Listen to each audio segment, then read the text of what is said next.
Le coup de foudre, en fin de compte, c'est très saisonnier, hein. C'est pas permanent. C'est-à-dire que c'est vraiment parce que cette fille-là, elle correspond à ce que vous voulez montrer comme femme ou comme fille pour la collection. Donc, effectivement, cette saison, si elle rentre, qu'elle a les cheveux blonds et longs, elle aura plus de chances d'être bookée qu'une brune à cheveux courts, étant donné que je cherche plutôt des filles blondes à cheveux longs avec la peau blanche, même si c'est une collection d'été. Plus des brindilles anglaises, communiantes ou sorties de messe, quoi. Donc ça n'a rien à voir.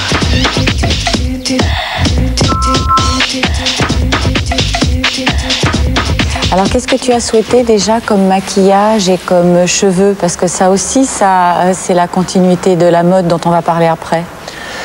Le maquillage, c'était une image pieuse. C'était la carte postale qu'on trouve rue du Bac à Paris. La chapelle de la Vierge, de la médaille de la Vierge miraculeuse.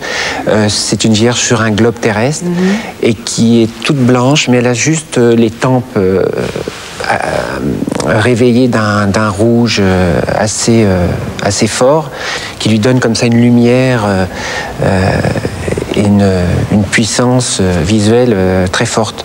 Donc je suis parti de cette carte et avec Tom Peucheux, on a donc créé ce maquillage pour la collection et ça laissait la fraîcheur aux filles qui étaient toutes des filles très jeunes et très, très jolies, et en même temps ça leur donnait une petite touche mystique.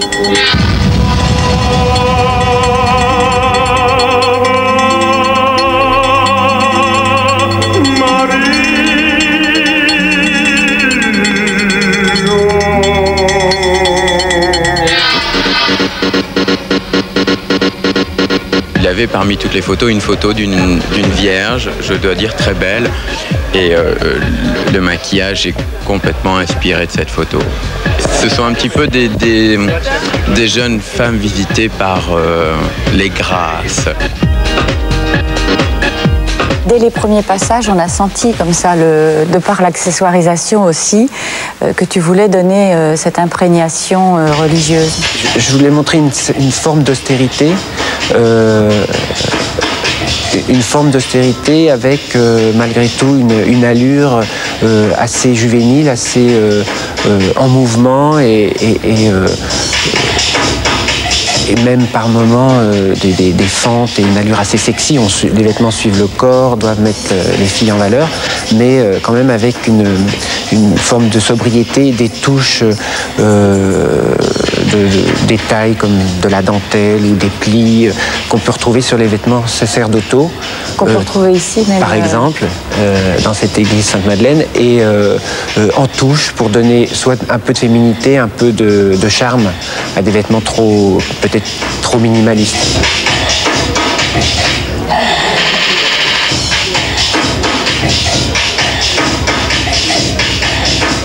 Le premier passage, c'est quand même assez symbolique, c'est un trench, parce que j'ai toujours aimé le vêtement classique, mais détourné.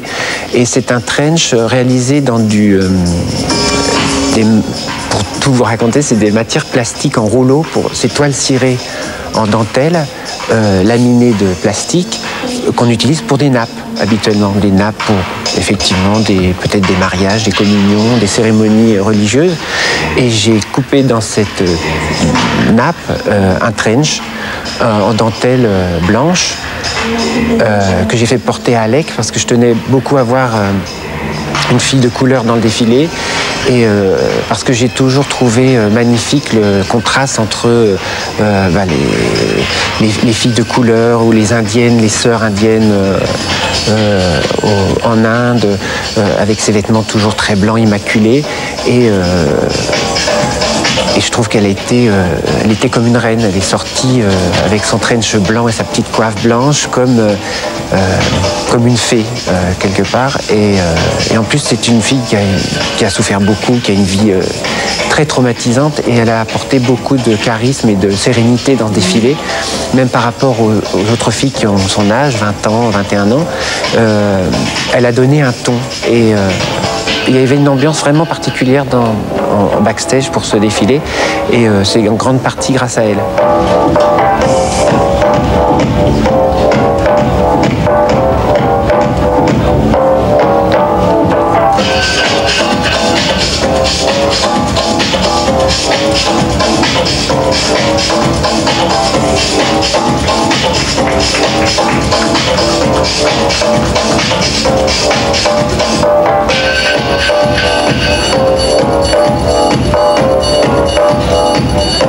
Après, tout au long du défilé, on a retrouvé les bons basiques qu'on retrouve chez toi. On peut dire qu'il y a des basiques chez toi depuis le début. C'est-à-dire que j'aime toujours les pièces à manches, j'ai toujours 2 ou 3 vestes de différentes longueurs, dans des matières plus ou moins fluides, parce que j'aime bien les vestes portées comme des cardigans, qu'on ne sent pas, zippées ou boutonnées, mais donc qui s'apparente plus à un cardigan, avec une structure de veste, avec des bonnes épaules, avec une construction relativement traditionnelle de tailleur. Les pantalons, quelques jupes travaillées avec des petits plis, des nervures, des découpes. J'aime beaucoup les petites pièces travaillées qu'on puisse acheter à part. On n'est pas obligé d'avoir un total look Éric Bergère, mais on peut acheter une jupe et on sait que cette jupe, elle aura une ceinture particulière, un petit détail qui fera qu'elle n'est pas comme les autres et on peut l'harmoniser avec d'autres pièces de sa garde-robe. Donc d'une part, et d'autre part, toujours le jersey. J'ai une grande passion pour le jersey, la fluidité du jersey, de poids différents, dans lequel on peut faire des formes hyper simples et garder en mémoire le corps de la femme et le mettre en valeur, suivre le corps, le dévoiler par des jeux de portefeuille ou de liens noués, de fentes plus ou moins cachées. Et donc travailler sur une grande simplicité avec le jersey. Et effectivement, là pour cette saison, j'étais très inspiré par les aubes, par les chasubles. Et dans le jersey, ça détourne complètement le vêtement et d'un vêtement peut-être sévère, ça transforme en petite robe sexy, très parisienne.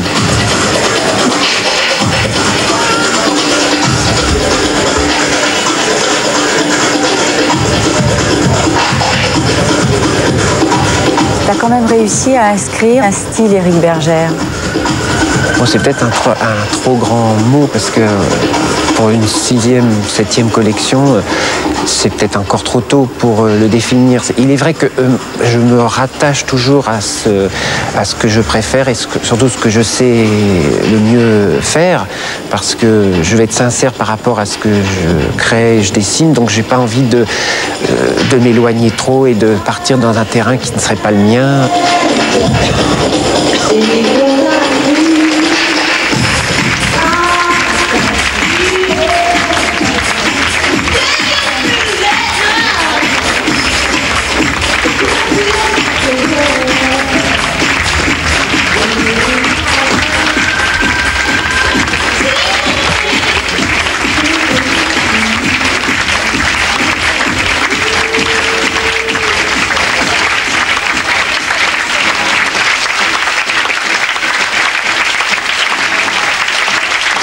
Tu as conscience que la prochaine collection, celle déjà sur laquelle tu travailles, c'est déjà la collection de l'hiver 2000 ? J'ai conscience, non, parce que c'est très précipité. Donc on va dans un salon, on regarde des matières, on a des coups de foudre, et puis après on se dit, mon Dieu, c'est l'an 2000, comment je vais définir ce thème? Oui, comment je peux le traduire, oui. Être, puisqu'on est tous à l'attente on imagine que l'an 2000, ça veut dire un grand bouleversement, que tout sera changé. Bon, à mon avis... il n'y aura pas de grand changement. Non, ça va être une évolution, ce qu'on a aimé, on l'aimera toujours, et juste, il faut le présenter d'une autre façon, et trouver un bon thème qui soit facile à comprendre, parce que quand même la mode, c'est un moyen de communiquer avec les autres, et que le premier message qu'on peut donner, ça doit être un message simple, qui fait comprendre et votre mode, et votre style, et ce que vous voulez exprimer pour une saison. Donc voilà, mon travail actuellement, c'est trouver comment définir ce thème, et puis le trouver au plus juste et le plus facile. Merci Éric, parce qu'on va se retrouver la prochaine fois pour cette collection de l'automne-hiver 99 et 2000. Tout à fait, en mars. À la semaine prochaine.